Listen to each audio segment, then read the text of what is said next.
Hey, what's up, everybody? This is Charles, and I welcome you guys to another episode of the Dreamerspro Show, where we cover everything from sports, hot topics, classic debates, entertainment, where we give you guys a fresh perspective on things and how we see them. And in today's episode, we're going to get on some people's nerves. The topic is why letting Montrezl Harrell go may be the reason the Clippers win it all in the end. So that's the topic I want to get into in today's video. But before we get into that, I want you guys to please make sure you go ahead and hit the like button, hit the subscribe button, and hit the notification bell to be notified whenever we drop our content. Also, we have our Dreamerspro Max premium community, which is online. Some of you guys may know about it. It's going to be the number one growing sports online platform out there. So if you guys don't know what it is, basically on this platform you can go there, you can start basketball debates, basketball hot topics, chat live during games, consume original content that you're pretty much going to get nowhere else, to be quite honest with you, post-game live reactions, and so many other things. So if you guys want to check it out, be sure to check it out in the description below. Is there, go there, check it out in the description below, get 7 days of free access so you can see what it's all about. So don't forget to check it out in the community. It's called Dreamerspro Max, and I think all of you guys are going to love it. So check it out because we have a lot of fun on there every single night. And even today, All-Star Week, the All-Star game is coming on, so we're going to be having a lot of fun on there. So make sure you guys check that out. Anyway, let me get into the content here. So as you can see, it is a very sunny, strange day, so excuse the shadows, but that's just how the weather is where I am. I'm not in LA. Y'all got the perfect weather, so y'all just gonna have to bear with me. Anyway, let me get into the topic here. So I know we've kind of touched on Montrezl Harrell in the past before. Some people are going to say, why are you beating a dead horse? Why are you bringing up Montrezl Harrell? Why let the guy live? But to be honest with you, I actually have some original thoughts on the thing. It's not just like I have nothing else better to do. So I have some original thoughts. Now, look, I know the Clippers have looked bad over the last 10 games. They have. The Clippers have not looked good over the last 10 games. In fact, they've only won 4 out of their last 10 games. Going into the All-Star break, they lost 2 games in a row. If I'm not mistaken, let me pull up their numbers here. No, the Clippers lost 3 games in a row going into the All-Star break. The disappointing loss of them all was the loss that they had against the Washington Wizards, given the fact that they were up going into halftime. They had a pretty decent lead, a substantial lead on the team going into halftime, and then they blew it. They closed the quarter poorly. I chatted about it while we were doing the game, and then they lost that game. It just wasn't a very good game. They haven't been really good, and I've been critical on the team. I've been very critical on the Clippers because I'm just trying to be honest. I'm trying to be fair. I'm trying to be balanced, and I think they haven't been playing that well. They have not been able to run their offense very well, properly late in games. That's been one issue. Kawhi Leonard has been very bad late in games. He just hasn't been himself.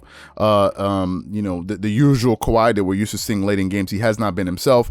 And last season, I was going back and looking at some of the highlights from the Clippers last season. He did much better for them in the clutch last season, but this year, he just hasn't been himself. To be quite honest with you.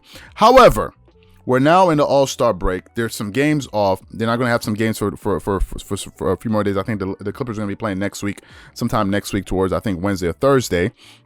And I said I wanted to focus on the bright side. Like, we've all been through the emotional roller coaster of, oh, it's over. And then, of course, some Laker fans, it's done. Y'all are getting bounced in the second round. Blah, blah, blah, blah, blah. Forget it. Laker fans, man. As a Kobe Bryant fan, I never knew there was such like this kind of rivalry between Lakers and Clippers fans. And they got a lot of obnoxious Laker fans out there. Laker fans are hilarious. Laker fans will lose a game to the exact same team that the Clippers lose to, but when the Clippers lose, it's like the Lakers never lost. Like, people, they lost to the Wizards, but the Lakers lost to the Wizards too. Like, what? So Laker fans are hilarious, man. You gotta give it up to them. The Clippers lost 3 in a row, but the Lakers lost 2 in a row, and it's like, it's just funny. Like, it's like the Lakers have no issues. AD doesn't have any issues, but that's just the name of the game, man. Laker fans are pretty funny, but that's what you can say. Anyway, I wanted to focus on this Montrezl Harrell and Serge Ibaka comparison, right? I want to focus on Serge Ibaka and the acquisition of Serge Ibaka. Now, we all know that last season, Montrezl Harrell was the 6th man of the year, right? Montrezl Harrell had some pretty beast mode numbers last season. Last season for the Clippers, Montrezl Harrell averaged 18.6 points per game. He shot 58% from the field. He shot 66% from the free throw line. He didn't shoot any threes, so I'm not even going to. He shot 0% from the three because he didn't attempt any threes last season. He attempted 0.03, which means he attempted nothing. He got 7.1 rebounds, 1.7 assists, and 1.1 blocks per game. So Montrezl Harrell was a beast for the Clippers all through the regular season last season. Let's just be honest. He was sensational. He played with a lot of energy, a lot of fire, a lot of force, a lot of determination, with a lot of physicality. And that's what Montrezl Harrell brought to the floor. He's an undersized power forward. He's a power forward, but he's listed as 6'7". To kind of put that into perspective, Paul George, who is a small forward for the Clippers, is taller than Montrezl Harrell. Or to put it in another way, Kawhi Leonard and Montrezl Harrell are the same height. So he was an undersized 4, right? Playing that position. But again, because he can score, he's very crafty around the rim. He knows how to, score around the basket. He's very, he's very nifty. He ended up being the sixth man of the year last year, and he deserved it because he played extremely, extremely well. And him and Lou Williams were one of the reasons the Clippers had such a potent such a potent bench. I think they had the highest scoring bench in the NBA last season. However, when the team made it into the playoffs, we now started to see some of the deficiencies of Montrezl Harrell as far as how, as far as the what he brings to this particular team. Not to say that he's a bad player, no. But Montrezl Harrell in the playoffs had a major drop off. He went from averaging 18 points per game. Even the playoffs the year before, he did well.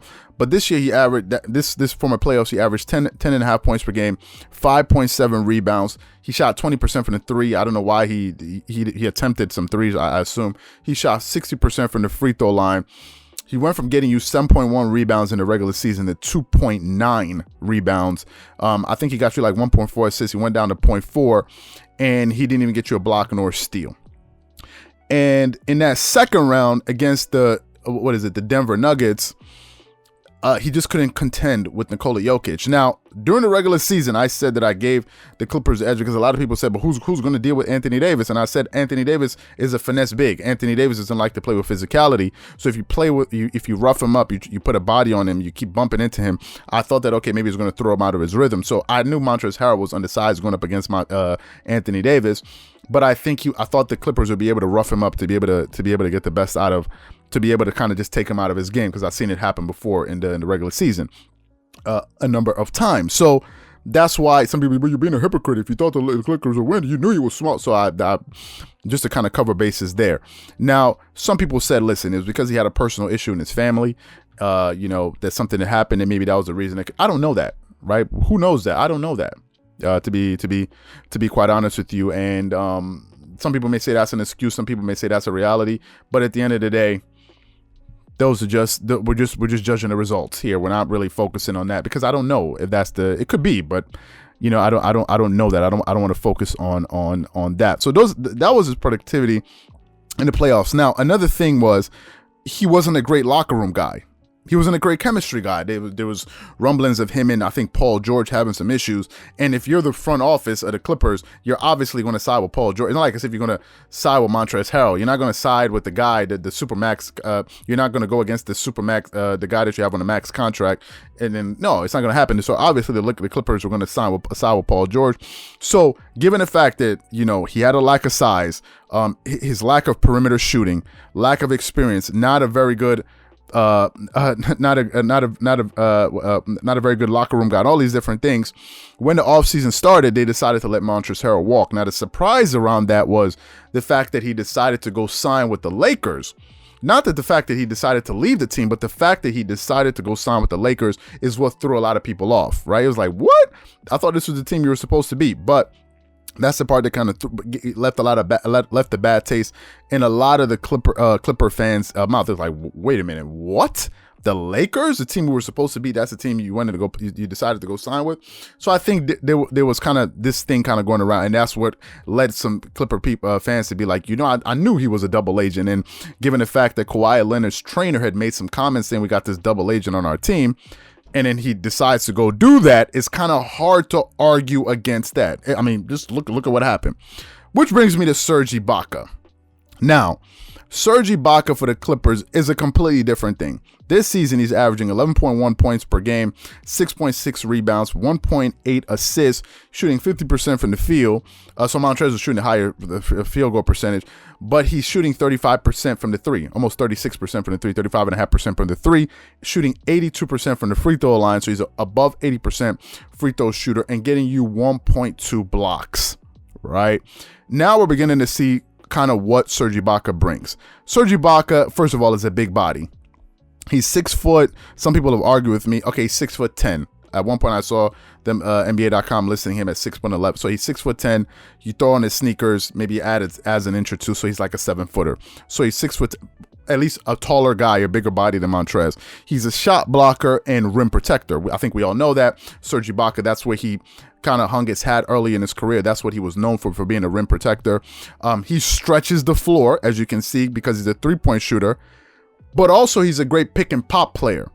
He can also hit mid-range shots, right? So he's not just a pick and roll player like Montrezl Harrell was, but he can pick and pop. So they can do more things with him in the offense. Another thing was that he has chemistry with Kawhi Leonard. That cannot be overlooked. Kawhi Leonard can look, in the trenches when they're in the playoffs, when they're going through some tough stretches, and see, okay, we got Serge, who's a common voice, because he's been through it. He's been there already, right? Something he didn't have last season. So I've been there, but I'm talking about been to the promised land, like to the NBA Finals, and actually won it. Not just a dude that's been in the playoffs a number of times, like maybe a Paul George or something, right? Paul George had never been to the finals, let alone won an NBA championship. But Kawhi Leonard and Serge Ibaka have both been to the NBA Finals together and won together. And Serge had already been to the finals once before with the Oklahoma City Thunder, because which means he has championship experience.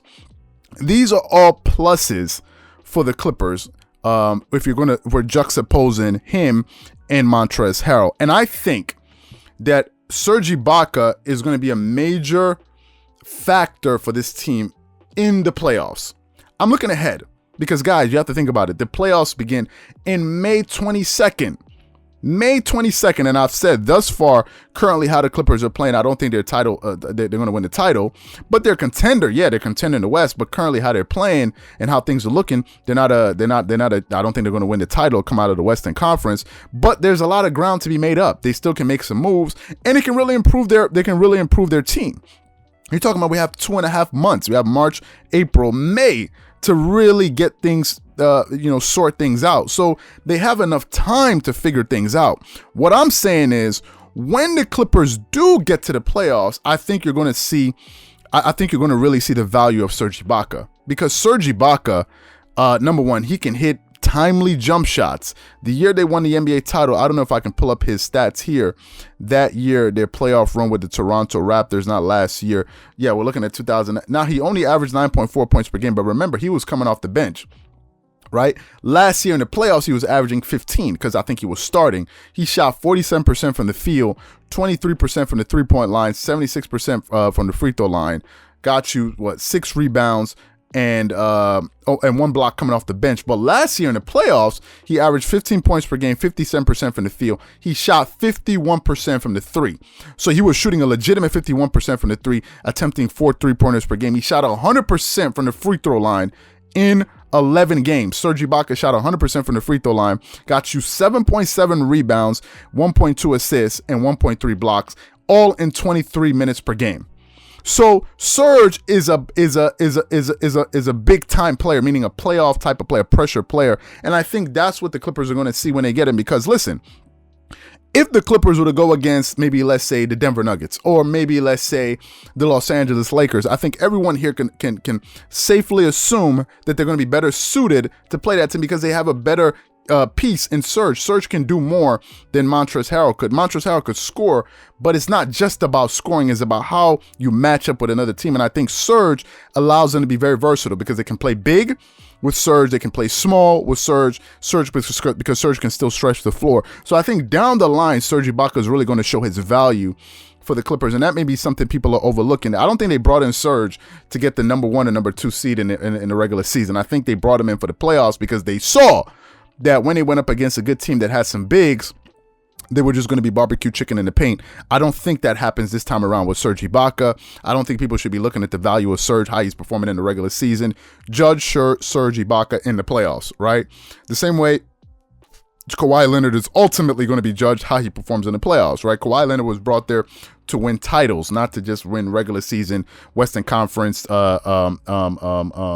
championships like the best thing. I don't think that's really what he's there for. So I think Serge Ibaka is going to be the difference, or is going to be a huge factor for the Clippers winning it all. And that's why I think letting Montrezl Harrell go may be the reason that the Clippers win it all, because Serge is going to need to play a big role. So what I want to know from you guys is, what do you think about this? What are your thoughts on everything that I mentioned in this video? Whatever you guys think, please leave your thoughts and comments in the comment section below. Again, if you enjoy the video, be sure to make sure you go ahead and hit the like button, hit the subscribe button, and hit the notification bell to be notified whenever we drop our content. Also, don't forget to check out the Dreamerspro Premium community we have linked in the description below, where you can, as I said before, you get to chat live during games, post basketball discussions. We can debate back and forth, consume original content that you get nowhere else, and so many other things. Get your 7 days of free access. It's in the description below.